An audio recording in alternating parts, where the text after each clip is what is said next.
এটা কোনো কথার কথা হলো বাবা? যদি কোনোদিন খালের কারণে এই গ্রামের বন্যা বা এই জাতীয় কোনো জিনিস ঘটে, তাহলে আমি নিজে জুতোর মালা পরে গোটা গ্রাম ঘুরবো। যত সব কোথা থেকে যে চলে আসে কে জানে।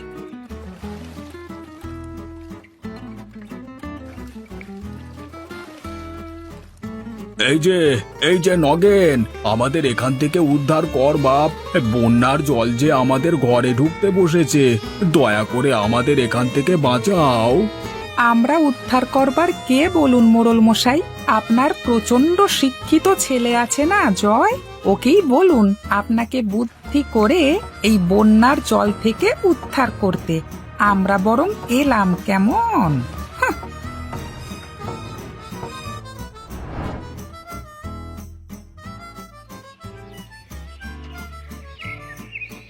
হ্যাঁ গোপাল, বলো তোমার বক্তব্য কি বলো। অনেকদিন থেকেই তুমি কি যেন বলবো বলবো করছিলে।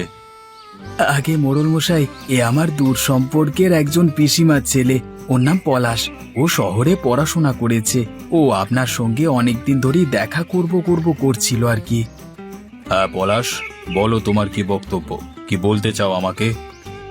মোড়ল মশাই, প্রথমেই বলি আমি স্পষ্ট কথা সোজাভাবে বলতে ভালোবাসি। আমিও স্পষ্ট কথা সোজাভাবে শুনতেই ভালোবাসি পলাশ। তুমি কাজের কথা এসো। আপনাদের গ্রামের একমাত্র খালটি নিয়ে আমার অভিযোগ আছে। এতদিন তো সেই খাল নিয়ে কেউ অভিযোগ করেনি, তা তোমার কি এত অভিযোগ? আপনাদের গ্রামের খালটির গভীরতা পলি পড়ে পড়ে অনেকটা কমে গেছে। এখন সেটির গভীরতা যদি বৃদ্ধি না করা হয়, তাহলে অতিবৃষ্টি হলে গ্রামের অনেক সমস্যা দেখা দিতে পারে। ওই আমার তো সেটা মনে হয়নি। তুমি এখানে একবার ঘুরতে এসেই আমাদের খালটা একবার দেখেই বলে দিলে কি করতে হবে আর কি করতে না হবে। হ্যাঁ বলে দিলাম মোড়ল মশাই, কারণ আমার কাছে সেই শিক্ষাটা আছে যে আমি এই সমস্ত জিনিস দেখেই বলে দিতে পারি ভবিষ্যতে কি কি হতে পারে। না, শিক্ষিত তো আমার ছেলে জয়, ওর তো মনে হয়নি আজ পর্যন্ত। নাকি আমার ছেলেকে শিক্ষিত বলে মনে করো না কি গোপাল? না না মোড়ল মশাই, সেরকম কোনো ব্যাপার নয়। আমাদের জয়বাবু যথেষ্ট শিক্ষিত, কিন্তু পলাশে যে কথাটা বলল। এই গ্রামে তো পলাশ থাকবে না, থাকতে তোমাকে আমাকে হবে গোপাল। এখন যদি তোমার অবিশ্বাস হয়, তাহলে আমি না হয় জয়কে ডেকে আর একবার তোমার কাছে প্রমাণ করিয়ে দিচ্ছি। জয়, কোথায় গেলি বাবা? একবার বেরিয়ে আয় তো।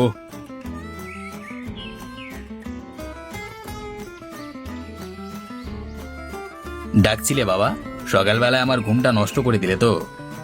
এই শিক্ষিত পোলা বলছে নাকি আমাদের গ্রামের খালের কারণে গ্রামের সমূহ ক্ষতি হতে পারে। তো তোমার কি মনে হয়? এটা কোনো কথার কথা হলো বাবা? যদি কোনোদিন খালের কারণে এই গ্রামের বন্যা বা এই জাতীয় কোনো জিনিস ঘটে, তাহলে আমি নিজে জুতোর মালা পরে গোটা গ্রাম ঘুরবো। যত সব কোথা থেকে যে চলে আসে কে জানে। শুনলে তো গোপাল, জয় কি বলল? ভবিষ্যতে এরকম 2 টাকার শিক্ষিত লোকজনদের দয়া করে আমার কাছে এনো না, কেমন?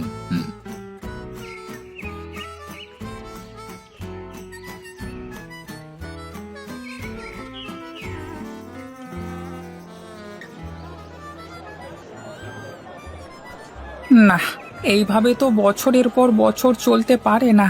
সারাদিন ওই খালে ভোর রাত থেকে জাল ফেলে বসে থাকি, একটা মাছও তো এসে পৌঁছায় না। জানি না এরকম ভাবে কতদিন চলবে। কেন যে এরকম হচ্ছে জানি না বাবা। কি গো নগেনদা, মাছ কত করে দিচ্ছ আজকে? 180 টাকা প্রতি কেজি, দেখে নাও কোনটা নেবে। কিছু মনে করো না নগেনদা, আজকাল মাছের দামটা একটু বেশি রাখছো মনে হচ্ছে। আমাদের সাধারণের পক্ষে তো খুবই অসুবিধাজনক হয়ে যাচ্ছে। কি আর করব বলো ভাই, তুমি তো দেখতেই পাচ্ছ আগে কত মাছ আনতাম আর এখন কটা মাছ মাত্র আনি। আমাকেও তো কিছু মুনাফা কামাতে হবে নাকি? সে তো বুঝতেই পারছি, কিন্তু হঠাৎ করে এরকম অবনতি কেন বলো দেখি তোমার? জানি না, গ্রামের খালে এখন আর বেশি মাছ আসে না জানো। আগে ভোর রাত থেকে সকাল পর্যন্ত জাল ফেলে রাখলেই কাতারে কাতারে বিভিন্ন প্রকার মাছ এসে জালে আটকাতো, কিন্তু এখন হয়েছে সম্পূর্ণ উল্টো। 10-12টা মাছ যদিও পাই, বাজারে এসে বিক্রি করতে করতে দমটা বেরিয়ে যায়।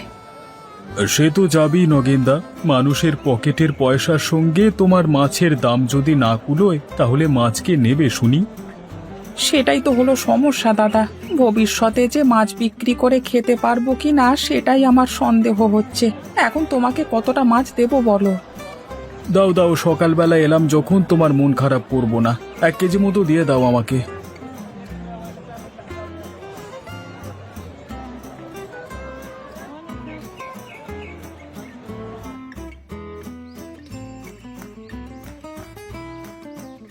আমি বুঝতে পারছি না গোপাল কাকা, তোমাদের গ্রামের জমিদার এত অহংকারী কেন? আর ওর ছেলেটাকে দেখে তো মনে হলো একেবারে আহাম্মক। কি আর বলবো পলাশ বাবা, আমরাও উচিত কথা বলতে পারি না। ওই খাল নিয়ে যে আমরাও সমস্যায় ভুগছি সে কথা মোড়ল মশাই দেখেও না দেখবার ভান করেন। আমি বুঝতে পারছি না মানুষের মধ্যে এত অহংকার আসে কোথা থেকে। আমি তো ওনাকে ভালো কথাই বলতে গেলাম, ওনার ব্যবহার দেখলে মনে হলো যেন ওনার মান সম্মান সব হরণ করতে গেছিলাম আমি।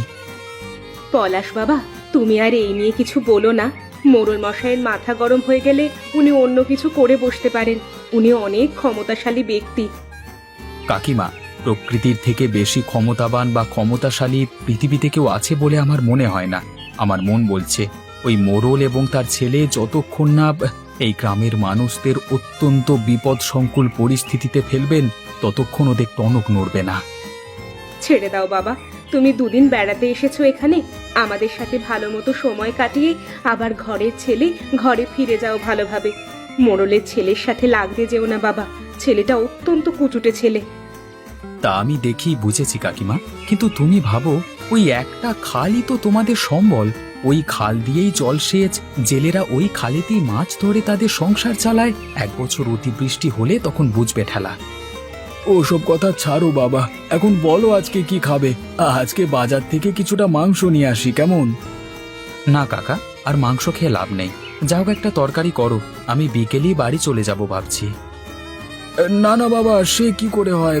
মাত্রই তো কালকে তুমি এলে। আজকের মধ্যে তোমাকে কিভাবে বাড়ি যেতে দিতে পারি বাবা? তুমি আর 2 দিন থাকো। না কাকা, আমার আর থাকতে খুব একটা ভালো লাগছে না। আমি বিকেল বেলাতেই বাড়ি রওনা দেব।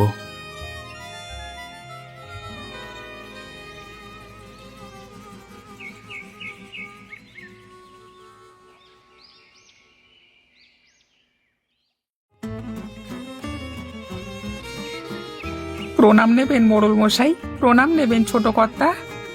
কি ব্যাপার, তুই হঠাৎ এখানে কি মনে করে? এটা কি ক্লাব ঘর হয়ে গেছে নাকি যখন তখন যে খুশি এসে ঢুকে পড়ছে? আগে ছোট কর্তা, কিছু সমস্যার কথা নিয়ে আপনার কাছে এলাম। তাছাড়া তো এখানে আসবে বলে আমার মনে হয় না। শুধুই হাত পাতা আর সমস্যা সমাধান করা। তোমরা সারা জীবন ন্যাকামি করেই চালিয়ে যাও, তাহলেই হবে। আগে কর্তা, আপনারা হলেন আমার প্রভু। আপনাকে সমস্যার কথা না জানালে কাকে জানাবো বলুন? বেশি কথা না বাড়িয়ে কি হয়েছে তা বলো। কর্তা, আমাদের গ্রামের একমাত্র খালটিতে আগের মতন তেমন মাছ আর আসে না। বোঝো, সেটাও কি আমাদের দোষ নাকি? আমাদের কি এবার যে মাছেদের পায়ে ধরতে হবে যে তোমরা খালে চলো? খ্যাপা নাকি এটা বাবা?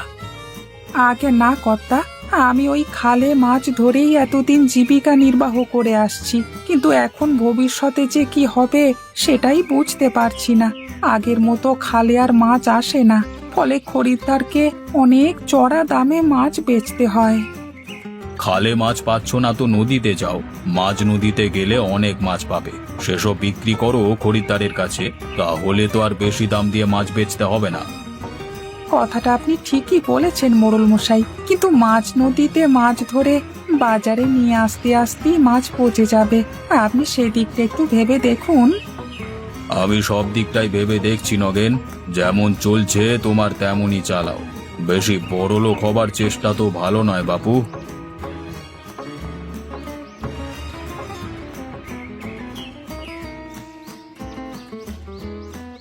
খাবার দেওয়া হয়ে গেছে, তোমরা এসো, খাবে এসো।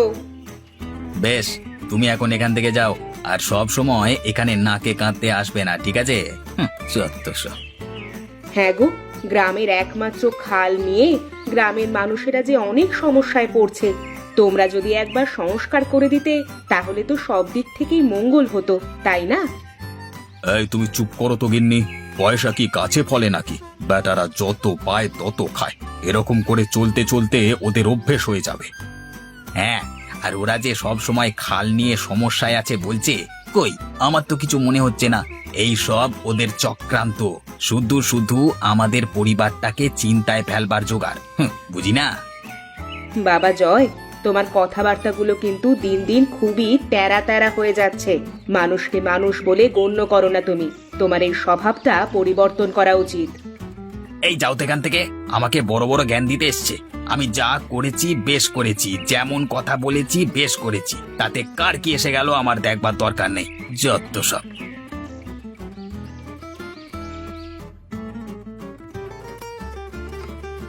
আবহাওয়া দপ্তর থেকে বিশেষ বার্তা।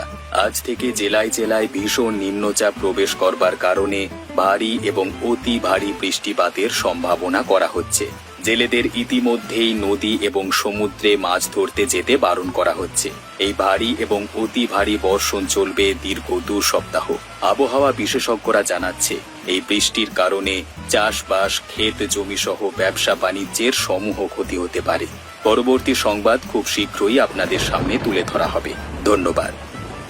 বাবা জয়, এই যে ভারী বৃষ্টিপাতের সংকেত, এই গ্রামের কি হবে বলো দেখি। গ্রামের আবার কি হবে? আমরা একটা সংকটমুক্ত জায়গায় আছি। আমাদের এত বড় বাড়ি, গ্রামের লোক ভেসে যায় ভেসে যায়, আমরা তো ভালো থাকবো, এটাই অনেক।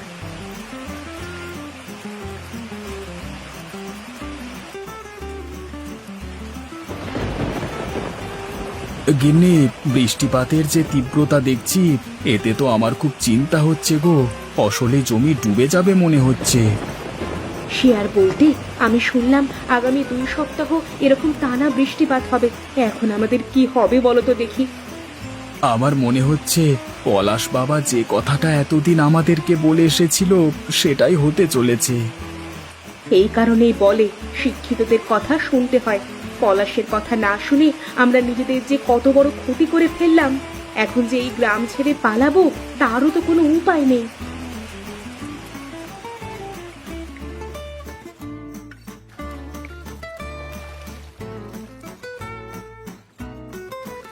গোপালদা, ও গোপালদা, জলদি জলদি বেরিয়ে এসো। এ কি নগেনদা, তুমি এখানে কি করছো এ সময়? আরে গোপালদা, চলো চলো, জলদি এখান থেকে বেরোতে হবে।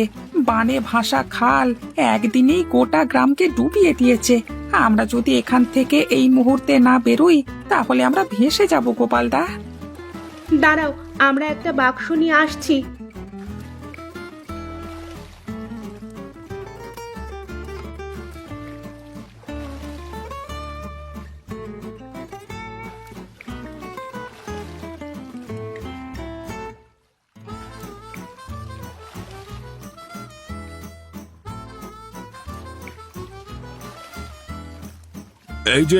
এই যে নগেন, আমাদের এখান থেকে উদ্ধার কর বাপ। বন্যার জল যে আমাদের ঘরে ঢুকতে বসেছে, দয়া করে আমাদের এখান থেকে বাঁচাও। কেন মোড়ল মশাই, যখন পলাশ এসে বলল যে খালটাকে সংস্কার করতে, তখন আপনার এসব কথা মনে থাকেনি? আজকে খালটাকে যদি সংস্কার করতেন, তাহলে জল গ্রাম পর্যন্ত ঢুকতো না। আমাদের ভুল হয়ে গেছে গোপাল, আমাদের এখান থেকে উদ্ধার করো। আমরা উদ্ধার করবার কে বলুন মোড়ল মশাই? আপনার প্রচন্ড শিক্ষিত ছেলে আছে না জয়, ওকেই বলুন আপনাকে বুদ্ধি করে এই বন্যার জল থেকে উদ্ধার করতে। আমরা বরং এলাম, কেমন?